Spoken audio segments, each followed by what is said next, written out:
Okay, so great. So welcome everybody to today's seminar. It's my great pleasure to have Shoham Letzter, whom I know for quite a number of years. Shoham was a postdoc in ETH. We had great time working together. And now she's a professor in University College of London. And she will talk about decomposing cubic graphs into isomorphic linear forest. Please, Shoham. Maybe before we proceed, I'll say that if you want to ask a question, you can write it in the chat, and then I will just read it to Shoham. Right? So please, Shoham. Thank you, Benny. Thank you for the invitation. Thank you all for coming.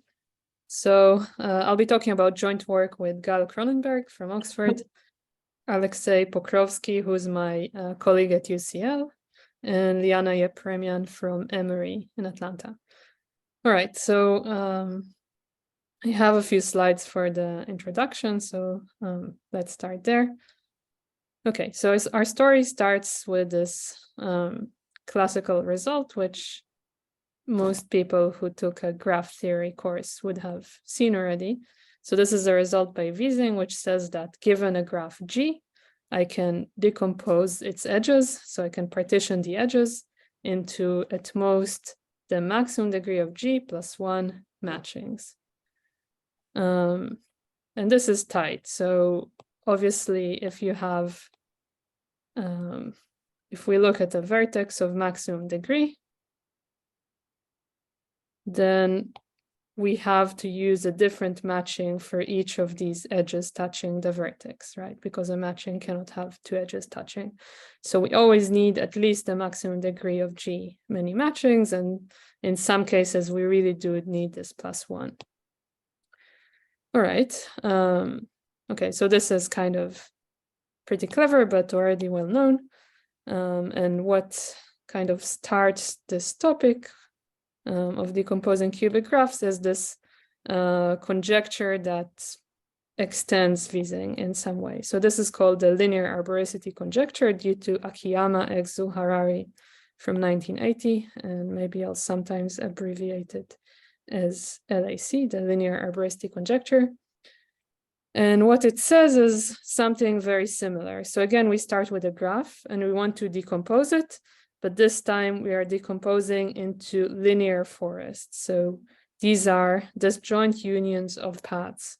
So if a matching is just a collection of disjoint edges, then linear forest is, well, a collection of paths of various lengths. All right, so I'm allowing a bit more flexibility in my objects.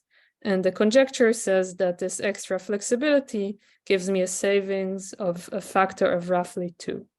So again, what it says is that given a graph G, I can decompose it into at most maximum degree of G plus 1 over 2, and then rounded down many linear forests. Okay, so this is again tied by the same kind of reasoning. And it's still a conjecture. So it's known in various special cases. Let's see some special cases. For example, it is known to be true when the maximum degree is small. And notice here that at some point we have results for even and not for odd. That's because of this rounding. So this rounding makes the conjecture a little bit easier for even. But anyway, we know it up to maximum degree 10 precisely, and that's it. All right, it's also known for various families of families of graphs. For example, it is known when G is a tree, when G is a planar graph, when G is complete, when G is complete bipartite, and when G has high girth. And another case where it is known precisely is when G is a random graph or a random regular graph. And then it's known to hold with high probability. All right, so these are kind of the main cases where this conjecture is known to hold. Okay, but you can also attack it in a different way. So instead of trying to find a G for which we get this exact bound, you can also try to get a slightly worse bound. And this is now known actually up to an error term. This is known. So the first result that says that is by Alon from 98. So he showed that we can do this decomposition with delta over 2 plus an error term of delta times log delta over log delta. All right, so up to an error term, the conjecture is known. And this error term was improved several times. So first by Alon and Spencer. So this actually, right? Yeah. So this is actually something that appears in the Alon Spencer probabilistic methods book. I think with this bound. This was more recently improved by Ferber, Fox, and Jane to slightly below this 2/3 in the exponent. And the final, like the currently best known bound is due to Lang and Postel, who gave something with an error term of roughly square root delta. And this is kind of, in some sense, the best you can expect from some kind of random method. At least, well, I don't know. It seems at least a natural barrier for any kind of random method. All right, so this is maybe all I want to say about the linear arboricity in general. But now let me point out that actually, when we look back to this case when the maximum degree is small, then it's, or specifically when the maximum degree is 3, then it's actually reasonably easy to prove. All right, and I'll do it now. So I want to prove that if a graph has maximum degree 3, then I can decompose it into, well, if I plug in 3 here, then I get 4/2. So I need to decompose into 2 linear forests. That's my task. Now I'm going to assume that G is cubic, meaning that G is 3 regular. So this is kind of equivalent to prove it for graphs with maximum degree 3 and 3 regular, just a bit more convenient to think about 3 regular. Okay, so I have a 3 regular graph. Now, remember this first thing that I said today was Wiesing's theorem, which tells us that in a graph with maximum degree, well, you can decompose any graph into maximum degree +1 many matchings. So I can do it here and find a decomposition of G into 4 matchings.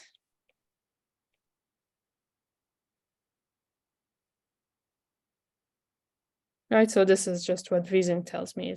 My graph is 3 regular, in particular it has maximum degree 3, so I can decompose it into 4 matchings. All right, but my aim is to find 2 linear forests. So what I'm going to do is I'm going to just say, okay, let's call edges that are either in the first matching or in the second matching, let's color them red. And let's color all the other matchings, the edges in all the other matchings blue. So what's the point of this? We'll notice that both the red and blue graph have maximum degree 2, right? Because they are both a union of 2 matchings. A matching has max degree 1, so they have maximum degree 2. And luckily, a maximum degree 2 graph is very simple. It can have paths as components or cycles. So this is we're not done already because we only want to have path. We don't want to have cycles. So we still have some work to do, and that work is to break the cycles. So now let's do that. Okay, so let's just take any cycle, let's say any monochromatic cycle, let's say a blue one. All right, and what I'm going to first do is something very naive. I'm going to pick any edge arbitrarily and color it red. If this does not create a cycle, then I'm happy. Then I just proceed. If it does create this cycle, then it will look something like this. Then I'm going to say, okay, never mind. I keep this edge red, this edge blue, and I color the next edge red. And now the point is that this cannot also close a cycle, because how would it close the cycle? It would have to start here and somehow converge into this thing. So how would it converge? It can go here, but this would make a vertex of red degree 3, which we don't have. Or it could go somehow to here, and then this would make a vertex of degree 4, which we can't have. So, right. So to summarize, we cannot have that this edge also closes a cycle, and so we're done. So again, what I did is I colored an edge red. If it didn't close the cycle, I was happy, and I'll just repeat the process. If it did close the cycle, then I just recolor this edge blue. I color a next edge red, and that won't close the cycle. So in any case, I got rid of one cycle without creating new ones, and I can just repeat this process until there are no more monochromatic cycles.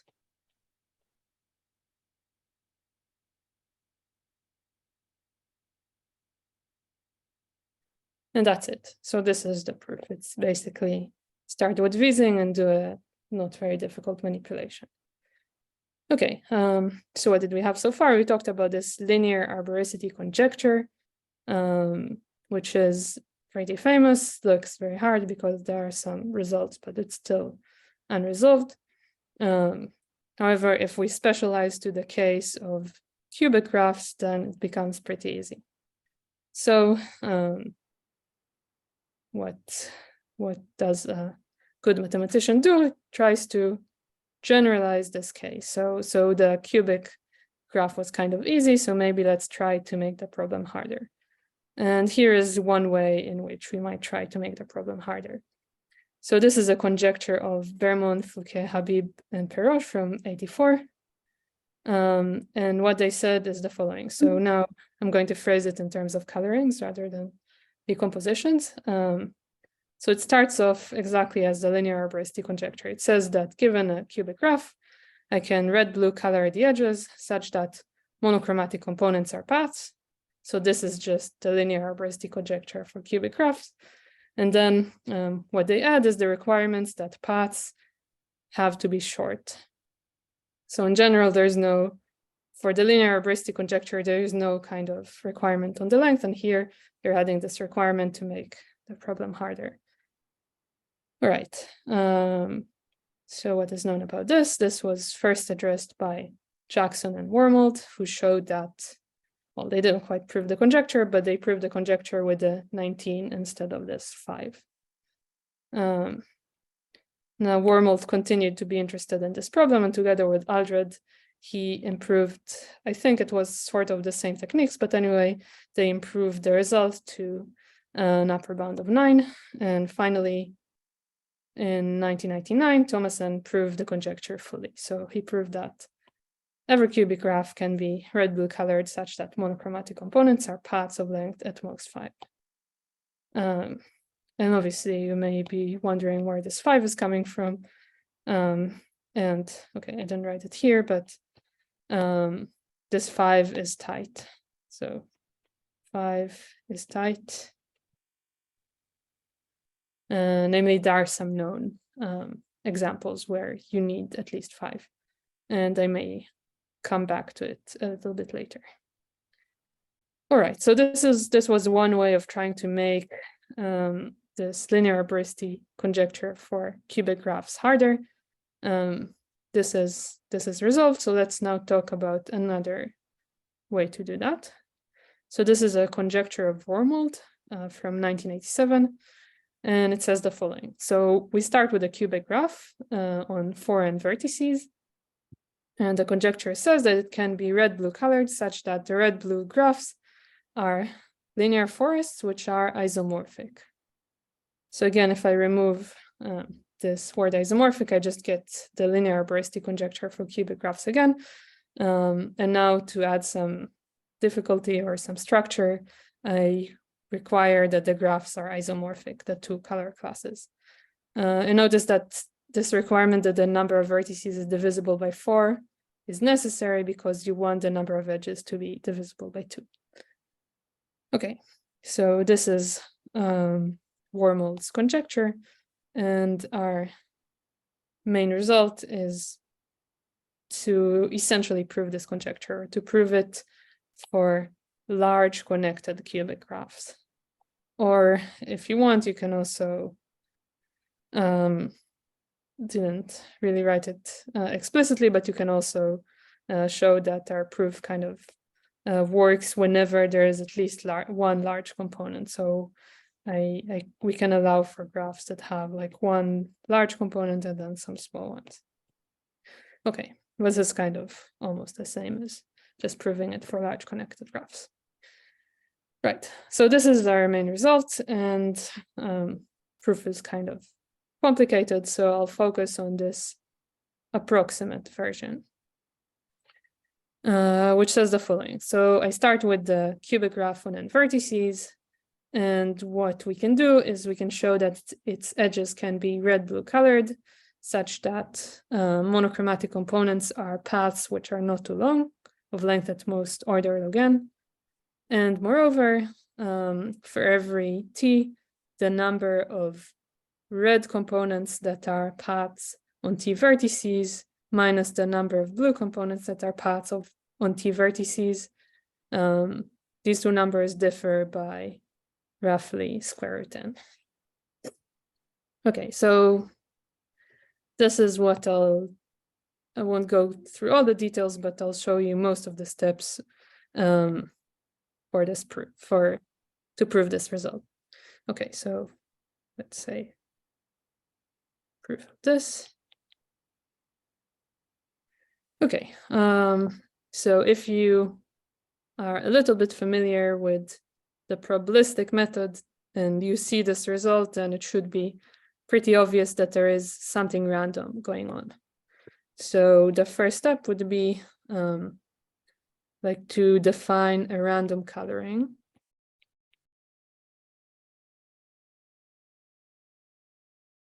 of the edges of G. Okay, now a naive or kind of simple thing to try is to just color. So one thing, I guess, first try is to just color each edge either red or blue randomly and independently. So color each edge independently. Maybe this could be made to work, but the kind of annoying thing here is that you run into this situation where you could have vertices which have blue degree 3 or red degree 3, and then it's sort of annoying to analyze like what the components can look like. So previously we had this feature that maybe we had cycles, but at least we never had vertices with blue degree 3, and that's a better setup for us. So maybe you could work with this, but this was inconvenient for us, so we're going to do something else. And the something else is kind of inspired by work of Shagnik Das, Alexey Pokrovskiy, and Benny, where they did, so they looked at a kind of vertex version of our problem.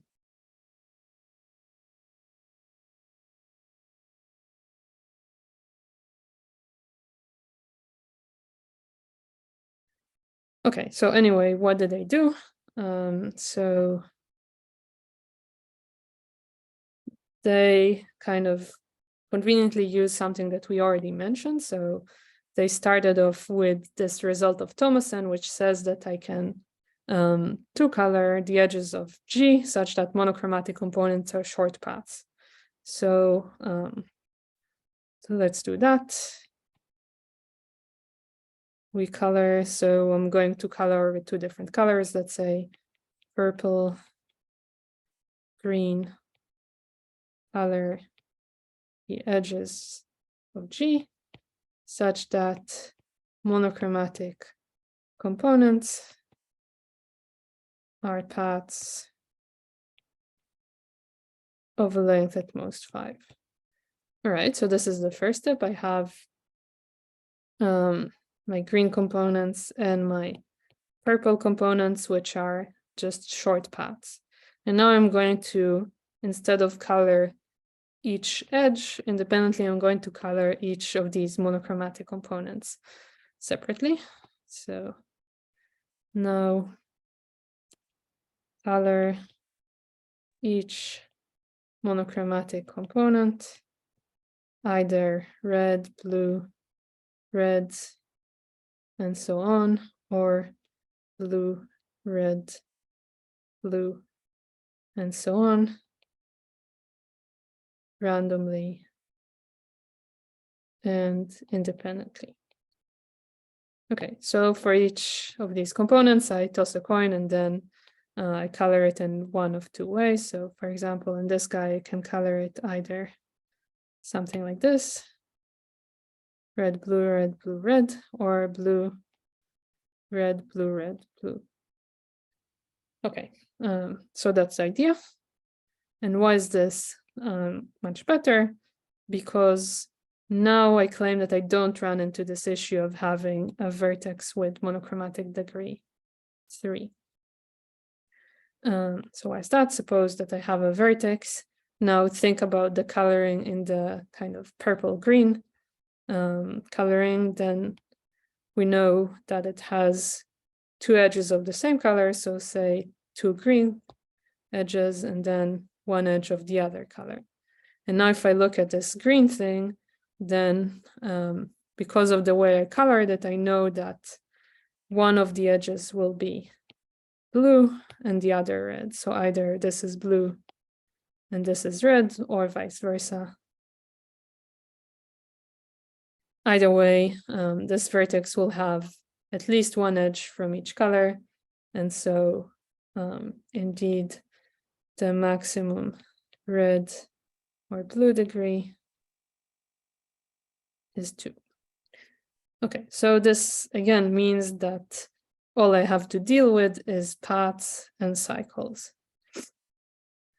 Right, so this is kind of the first step. I just want to have some randomness so that later I can use some concentration results and then prove my theorem. Let's go back to the theorem for a moment. Right, so what we have so far is some kind of random coloring that gives components which are either paths or cycles. So there are two things we need to address. One is cycles. I only want, so in the final coloring, I only want there to be paths, no cycles. So I need to break them. And the other thing is that I want the path to not be very long. Okay, so, and yeah, it's not clear, at least it was not clear to us that you could immediately say that there were no long paths. So we need to address that.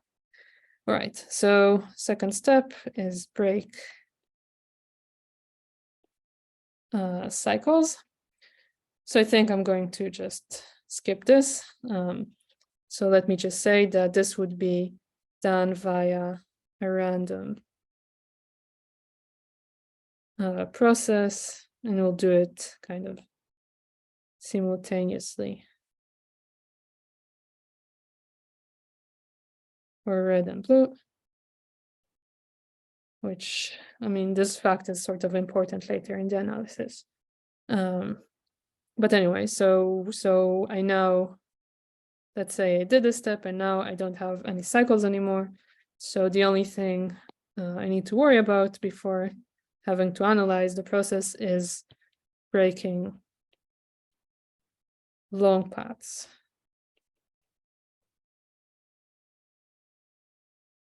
Okay, so I'll explain this in more detail. All right. So I'll first do something that will look maybe not very intuitive, and then I'll explain why it is done. So the first step is for each monochromatic, or let's say each monochromatic component, P. So notice, because I broke the cycles, each monochromatic component is a path. Okay, so each monochromatic component chooses randomly one of the edges that touch an end of P and have the opposite color.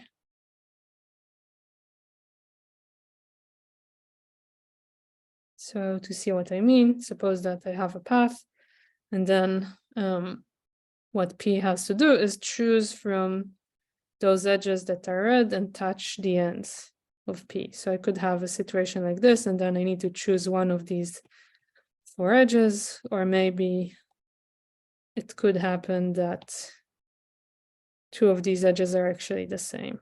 So I need to choose one of these 3. Either way, P needs to make a choice, and let's say it chooses this guy or this guy.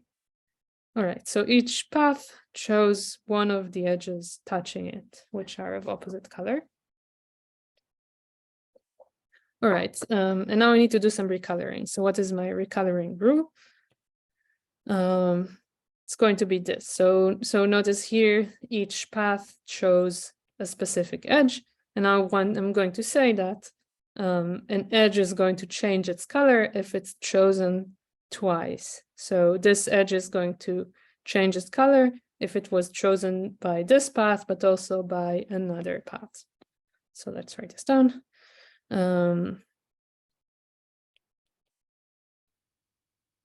We swap the color of all edges E that were chosen by 2 different paths. Okay, and this is my recoloring process. So maybe not the most obvious thing to do, but still a simple thing. And now what we need to do is check that it works. All right, so what do I mean by it works? Maybe let's write claim like this. So what we need to check is kind of 2 things. First, that we didn't by mistake create a new cycle. And the other thing is that I don't want a situation like this where I maybe had a bunch of red paths previously that were joined by blue edges, and after swapping, they kind of join up to make a very long red path. So this is also something that I don't want. Okay, so more specifically, here is what I claim. So I claim that every monochromatic component in, well, let's say after the swaps is a path. So that's first, I don't want it to be a cycle. And secondly, I don't want too many things like this. So it's a path with at most 1 edge whose color flipped. All right. So let's see why this is true. So basically, there are kind of 3 bad scenarios that can happen. One is that I created a cycle with only 1 edge whose color was changed. Secondly, is I created a cycle with at least 2 edges whose color changed. And finally, that I created a path with at least 2 guys whose color was changed. All right, so let's see why this cannot happen. So let's focus on this scenario first. Right, Right, maybe I forgot to say, but so let's do it now. Let's first think about how an edge can be changed. So suppose that this edge was originally red and it became blue after changing. This means that there were two blue paths that touched the ends of this edge and both chose this edge. So there's a blue path here and a blue path here. They're not the same, so they don't join up. And also they end here, so this kind of third edge in here has to be red. So this guy is kind of in the interior of a red path. All right. Okay, so with this in mind, let's try to understand what it means for these two edges to both flip, and let's assume that they are kind of the closest two edges that flipped in this path. All right, so looking at this guy, the fact that it was flipped means that there were two red paths that, sorry, confused. So this was previously red, which means that the two blue paths that touch its ends or touched its ends before the flip both chose this edge. So this guy chose this edge to flip, and this guy chose this edge to flip. And now if I look at this edge, it's the same situation. So again, it was, and maybe just for clarity, let's draw these edges here. Right, so before the flip, this guy was red, there was another red edge at each end, and these guys were blue path that touched this edge, and they both chose this edge. All right, and then we have the same situation for this edge. So it has to be chosen twice, meaning that it has to be chosen by this guy and by this guy. But then this is a contradiction because this path, it only is allowed to choose one edge. And for this scenario to happen, it had to choose both this guy and this guy. So this is a contradiction. The same kind of argument holds here, exactly the same. And then finally, if I look at this guy, so how would it change? Okay, so it had to be before the flip. It had to have these red edges here. And then this is just one blue path that touches the ends of this edge. And this would again be a contradiction because in order for this guy to flip, it has to be chosen twice, but there's just one path that can choose it, just one path that touches ends of this edge. So this is, again, a contradiction. Right. Okay, so what did we do here? We showed that monochromatic components, after doing our swap operations, are paths, which is good, and they have only at most one edge whose color changed during the process. Okay, so to prove our upper bound on the length of the paths, all that we need is the following claim. So maybe this is claim 1. Claim 2 is that with high probability, every monochromatic path of length at least, let's say 1000 log n, every monochromatic path kind of before the swaps of length at least 1000 log n has at least one of its edges flip color. Right, so this will tell us that what will it tell us? Suppose that I had this very long blue path, then if I look at this claim 2, I can kind of cut this path into segments of length roughly 1000 log n, and then this claim tells me that each of these has at least one edge whose color is changed. So this means that from this long thing, anything that survives monochromatic is pretty short. And moreover, from the first claim, they cannot, so only at most two things can join up. So maybe kind of this thing, let me think.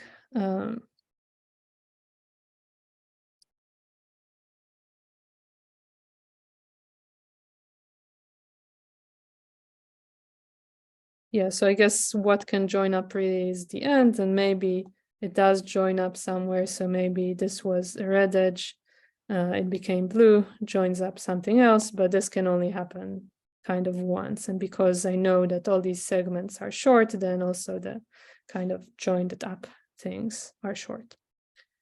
All right, so all that we need to do is prove that this thing happens. So I'll say something but brief about this. So proof of claim 2.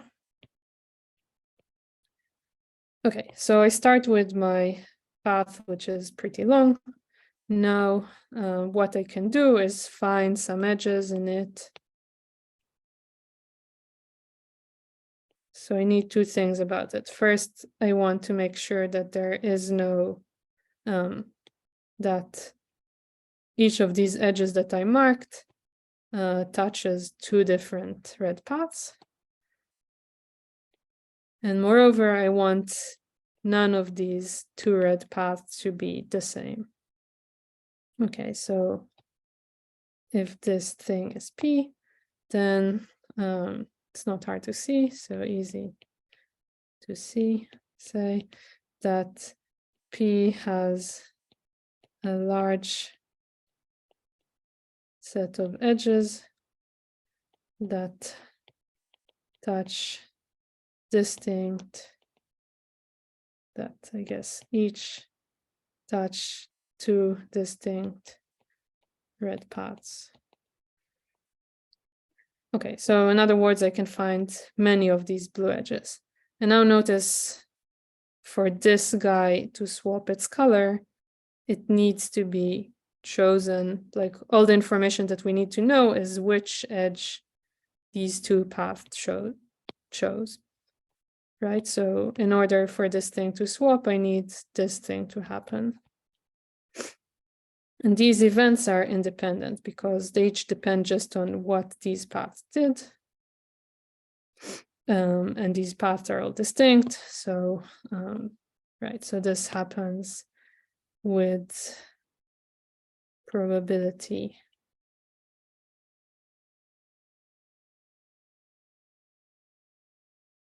at least 1/16 because a path has at most 4 options.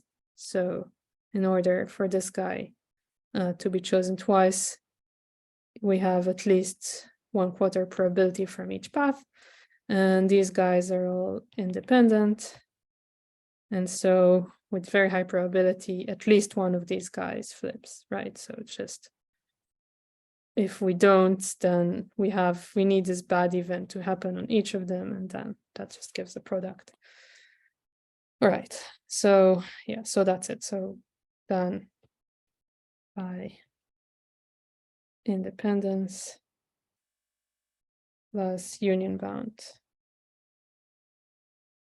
over all paths.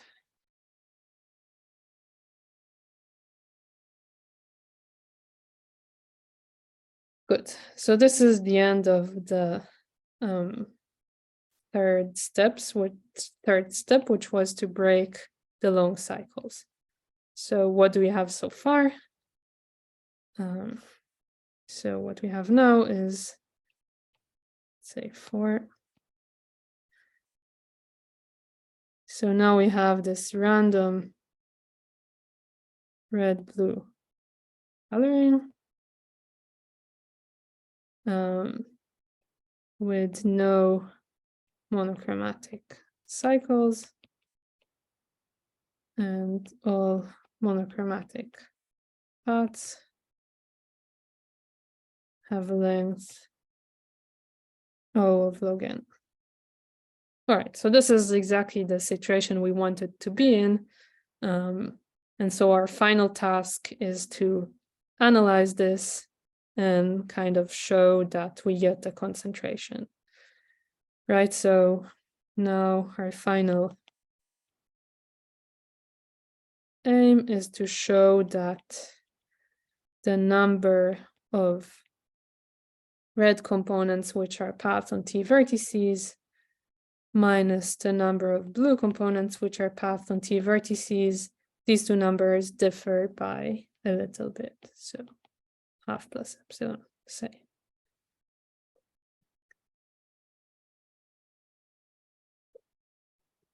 All right, and to do this, what we're going to use is McDiarmid's inequality, which is a pretty useful thing. So in case you haven't seen it, let's state it. So it says the following. It supposes that we have some independent random variables, x1 up to xn. And let's say y is, so y is a function of x1 up to xn, meaning that y is a random variable that is just completely determined by the values of x1 up to xn. All right, and now the condition is that if, so suppose that if just one xi changes its value, then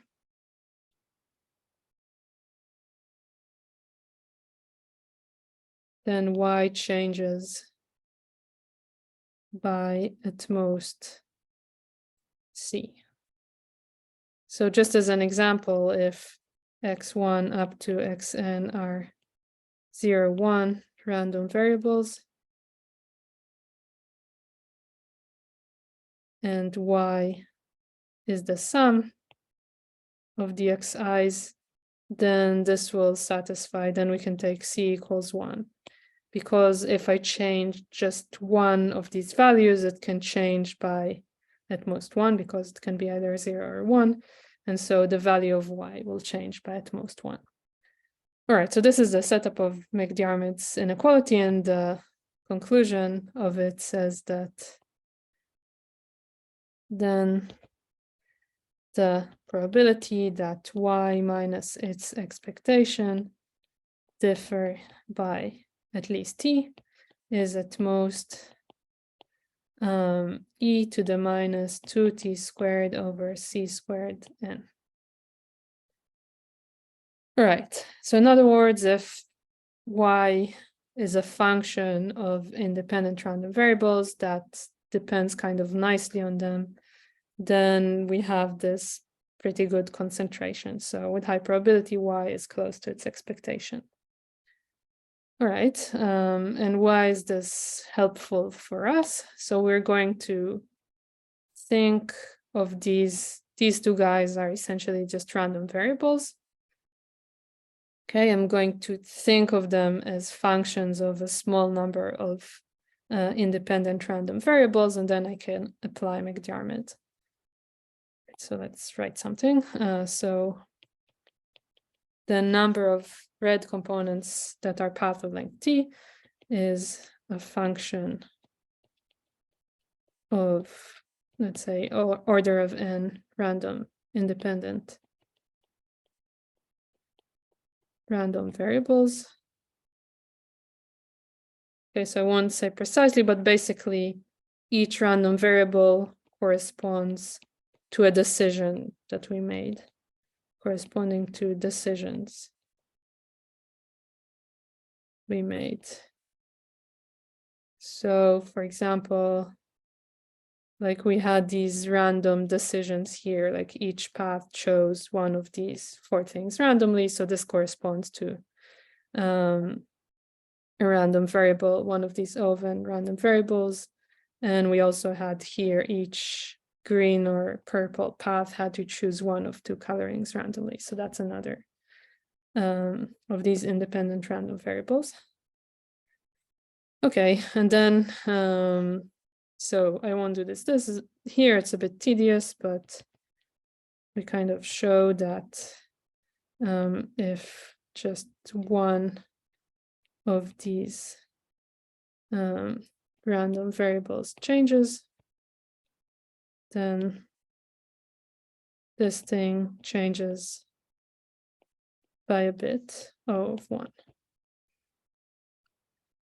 All right, so this is exactly the kind of setup that allows for an application of McDiarmid's inequality. So this random variable is a function of not too many independent random variables. It has a nice kind of behavior regarding changes, and so I get this concentration. All right, so I get that the probability that, or maybe let me write just the result. So we plug in t, let's say n to the half plus epsilon half, and then we get that with probability at least 1 minus e to the minus omega n to the epsilon over 2, or epsilon. I get that this minus the expectation is small. Shoham, maybe just this t and the length of the path is a different t, right? Oh, right. Yes, thank you. Yeah, I mean, we understood. I just it's a bit too late now. Yeah. But thank you. Yeah. Right. So anyway, by McDiarmid, I get that the number of paths of length on T vertices, or number of components on T vertices, is close to its expectation. Right, and then I can do the exact same thing because everything is symmetric. So I get that the same thing holds for the blue components.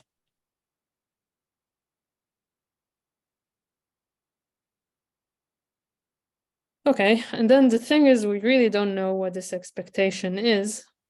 So we cannot hope to kind of calculate it. We just don't know. It depends on the structure of the graph. But the sort of very important and useful thing here is that red and blue were completely symmetric.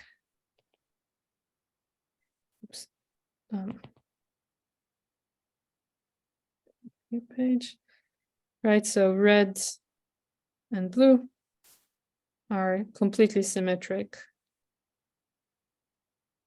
So even though I don't know what the expectation is, I know that the expectations are the same.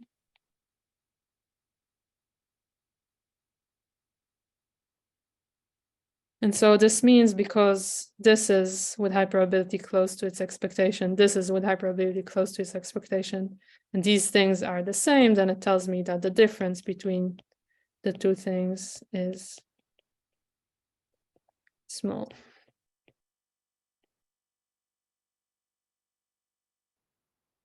For every t with high probability. All right, and this concludes the proof. So we have the structure that we wanted, and we have this concentration. All right, so this finishes the this approximate result. And then I won't write anything, but in order to get something precise, you basically, or at least what we do is we do some kind of pre-processing where we find some nice substructures. So here's our graph. We find some nice bits of it and we color them already. We kind of pre-color them. So we pre-color them either red and blue.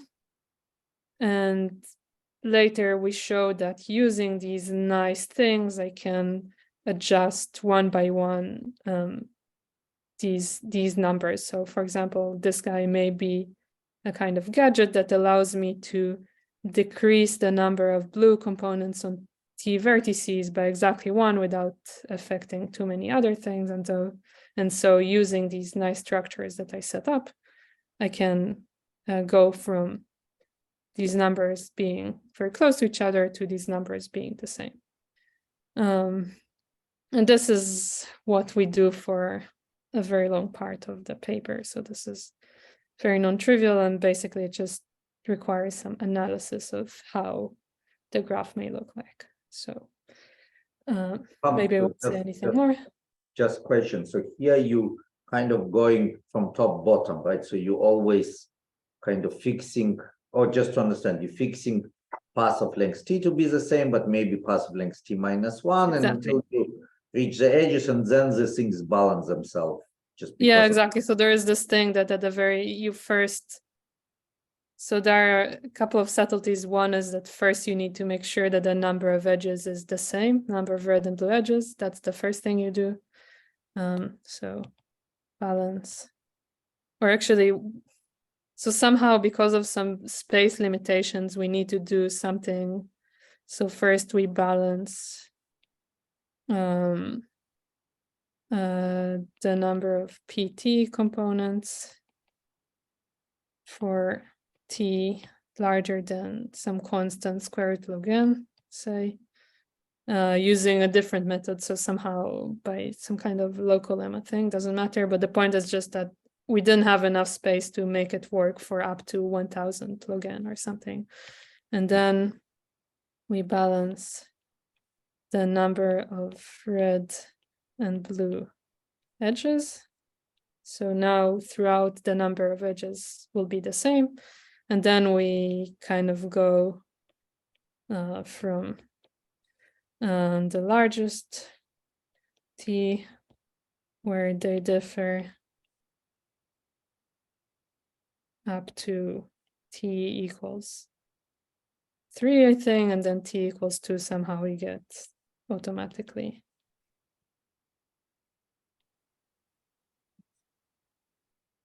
So anyway, it is what you said. You just balance from top to bottom. So when I balance t, I may ruin something in t minus 1 or in smaller t's, but since it doesn't accumulate too much, then that's not a problem. Right. Yeah, so that's it. So I won't say anything more about the proof. Let me just finish with a couple of open problems. Right, so the first thing is, can we somehow combine our results with Thomason's results? So the way I presented things, we had these two conjectures, one that led to Thomason's result, and one was Wormald's conjecture that led to our result. And it feels plausible that maybe you can combine the two, and here is what I mean.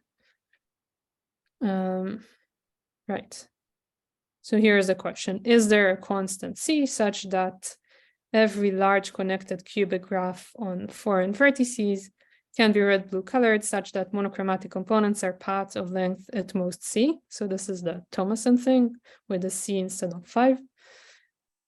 And moreover, the color classes are isomorphic. So this is what we prove. And our methods, well, they really cannot rule out anything below log n. So at least straightforwardly using what we did doesn't seem to work for this. I feel like it's not hopeless, but at the same time, this work for finding these nice structures was really not easy. So it might be hard to do in general, though maybe this is easier for large girth graphs. Right, so somehow, I guess, Ben, you might agree that that happened the same for the vertex version. The kind of most annoying thing is these short cycles, like they make it difficult to find these nice colorings. So maybe if you ruled out short cycles to begin with, then maybe this becomes more approachable, but I don't know. And then the other thing is relating to Thomason's result. So we said that this 5 was tight, meaning that there were examples of cubic graphs that cannot be red-blue colored, such that monochromatic components are path of length at most 4. However, the only known examples have 6 vertices, so it's very plausible that if you sort of avoid these examples, or by avoid I mean, for example, just take large connected cubic graphs, then maybe you can improve the 5 to 4. Right, so this is the problem. Is it true that every large connected cubic graph can be red-blue colored such that monochromatic components are paths of length at most 4?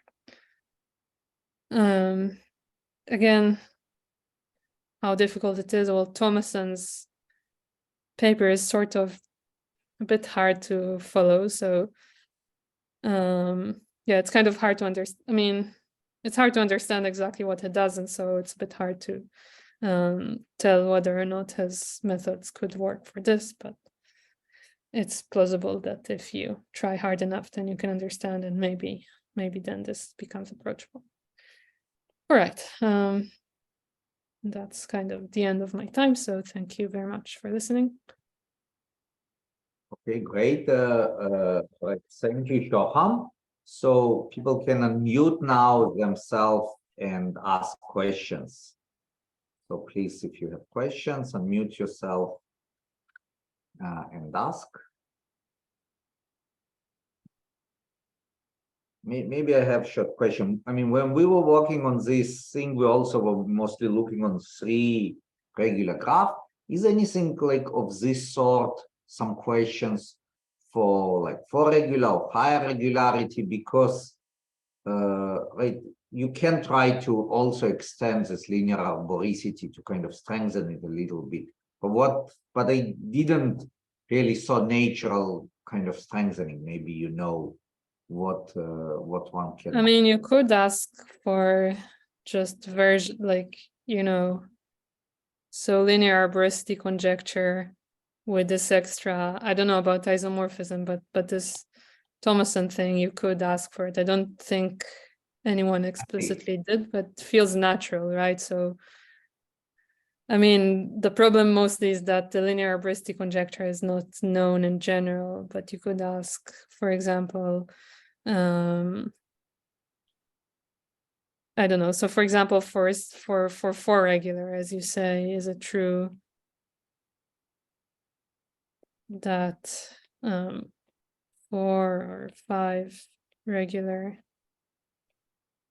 graphs can be 3 colored such that monochromatic components are short paths? Mm-hmm. This feels reasonable. Again, because I mean, okay, Thomason's thing is very complicated, but if you just wanted a constant, like didn't care about the value of the constant, but just wanted a constant, then there is a simple enough argument to do that. So it's plausible that you can do it here. The problem is just that it's hard, like when we have just cubic graphs and I see like this long path here, then I know if I look at a specific edge here, I know that it will have this one red edge coming out here, one red edge coming out here. And so if I recolor it red, then I don't create like red degree 3 or something like that. But then if you just try to do a simple recoloring and you already have, I don't know, 5 regular, if you look at this edge here, then maybe it has 2 green edges and 1 red edge, and this one has 2 red edges and 1 green. And so there isn't this easy kind of, oh, I just recolor this thing green. You have to think how it propagates.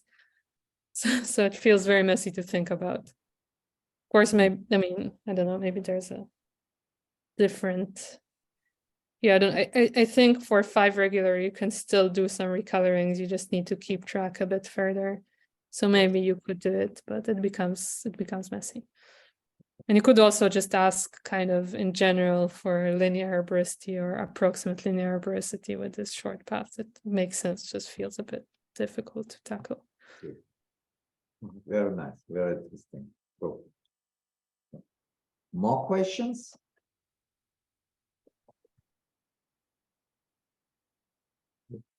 Okay, so if there are no more questions, so thank you, Shoham, again. Thank you.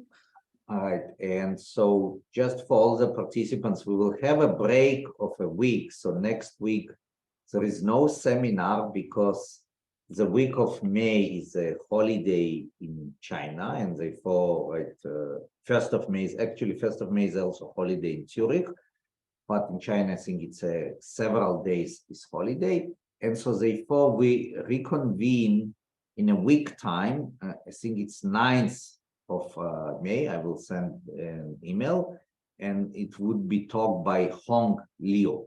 So the abstract is already online, but I will send an appropriate announcement. Okay, so thank you, Shoham, again. Yeah, We thank can you. stop recording now.